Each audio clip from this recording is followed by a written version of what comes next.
और जिस तरीके से हॉस्पिटल को टारगेट किया गया है उसके अंदर और बाहर के इस वक्त के हालात क्या हैं, क्योंकि जिस तरीके से कई वार्ड्स को नुकसान पहुंचा है, ज्यादातर कोशिश सबसे पहले समीर हमने देखा यही थी कि जो पेशेंट्स थे उन्हें हॉस्पिटल से बाहर निकाला जाए, लेकिन हॉस्पिटल के कुछ और अंदर की तस्वीरें थोड़ी देर में आपको दिखाएंगे। उससे पहले एक और बहुत बड़ी खबर है, जहां तेल अवीव को ईरान जिस तरीके से टारगेट कर रहा है, हमले के बाद तबाही के मंजर अलग अलग इलाकों से सामने आ रहे हैं। और आज की बड़ी खबर आपको बता दें, 25 से ज्यादा मिसाइलों के जरिए सीधे इजराइल को ईरान ने टारगेट किया है। उसमें तेल अवीव के अलावा 6 अलग अलग शहरों पर भी हमलों को अंजाम दिया गया है। और साथ ही हॉस्पिटल पर हुए हमले की जो लेटेस्ट तस्वीरें TV9 लगातार आपको दिखा रहा है, उसमें अब IRGC की तरफ से जारी किए गए वीडियो के आधार पर एक बड़ा दावा किया गया कि इस हॉस्पिटल को टारगेट इसलिए किया क्योंकि यहां से नीचे से एक अंडरग्राउंड कमांड सेंटर इजराइल का बना हुआ था जिसे उन्होंने टारगेट किया है।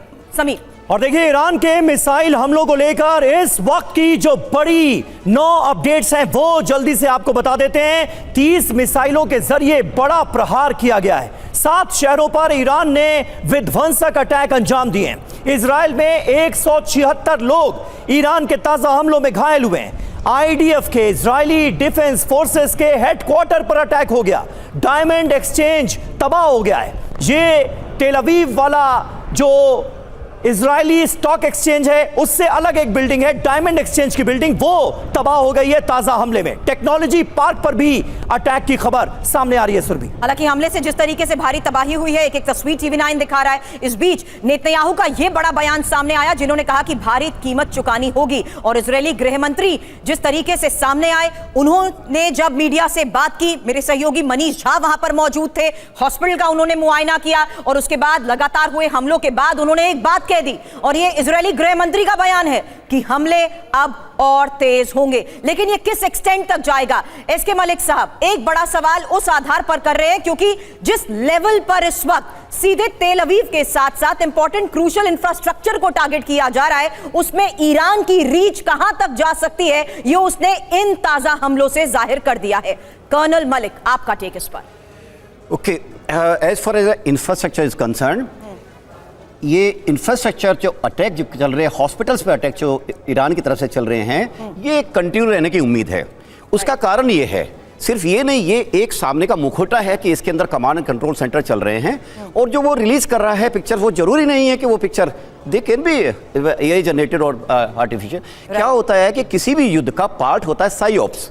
साइऑप्स के अंदर डिफरेंट डिफरेंट पिक्चर्स, कहीं की पिक्चर कहीं पे आप कीजिए, कहीं के आप कैजुअलिटीज कहीं दिखाइए, और किसी की आर्मरी किसी के साथ कीजिए, ये उसका एक रेगुलर फेनोमेना है। बट सीधा तेल अवीव को टारगेट करते हुए उसकी इंफ्रास्ट्रक्चर को डैमेज करना एक बहुत बड़ी चेतावनी के साथ साथ बहुत बड़ा एक्शन, जिसमें इजराइल को बहुत बड़ी चोट किस हद तक पहुंचाई है, उसकी कुछ और तस्वीरें भी हैं। समीर, और देखिए इस वक्त की एक और अहम खबर, इजराइल के होलोन में बड़ी तबाही मची है। दर्जनों अपार्टमेंट यहां खंडहर में तब्दील हो गए हैं। 2 कम्युनिटी सेंटर्स को भी भारी नुकसान हुआ है। ये तस्वीरें आप देखिए किस तरह से बड़ी बड़ी जो रिहायशी बिल्डिंग्स हैं, इमारतें हैं, अपार्टमेंट्स हैं, 2 कम्युनिटी सेंटर्स हैं, उन्हें नुकसान पहुंचा है ईरान के बड़े हमले में। ये तस्वीरें एक बार फिर इजराइल का एक ऐसा इलाका जो कि पूरी तरह से ईरानी हमले में तबाह हो गया है। दर्जनों अपार्टमेंट खंडहर में बदल गए। हालांकि बड़ी बात इसमें यह है कि किस तरीके से ईरान लगातार इजराइल पर सटीक हमलों को अंजाम दे रहा है। अब अगली खबर, ये गाव यम नेगेव टेक्नोलॉजी पार्क की अटैक की तस्वीरें हैं। IDF की तरफ से भी आपको बता दें मुख्यालय पर अटैक का ये दावा किया गया है। हालांकि इस बीच बड़े दावे ईरान इन हमलों के आधार पर कर रहा है कि कैसे पहले उसने मोसाद के हेडक्वार्टर को टारगेट किया, अब ऐसी लोकेशन को टारगेट किया गया है जहां से IDF ऑपरेट करता है। और इस बीच IDF मुख्यालय पर अटैक और साथ ही टेक्नोलॉजी पार्क पर हुए अटैक की ये तस्वीर सामने आई है। और ईरान के हमले का एक और नया वीडियो आपको दिखाते हैं। हमले के बाद उठा धुएं का गुबार। इस तरह की तस्वीरें अब तेल अवीव से आना आम हो गई हैं। ऐसा लग रहा है ईरान ताबड़तोड़ अटैक कर रहा है। तेल अवीव के अलग अलग इलाकों को बनाया जा रहा है निशाना। कई बड़ी बड़ी गगनचुंबी इमारतें जमींदोज हो गई हैं। कई इलाके ऐसे हैं तेल अवीव में जो पूरी तरह से खंडहर में बदल गए।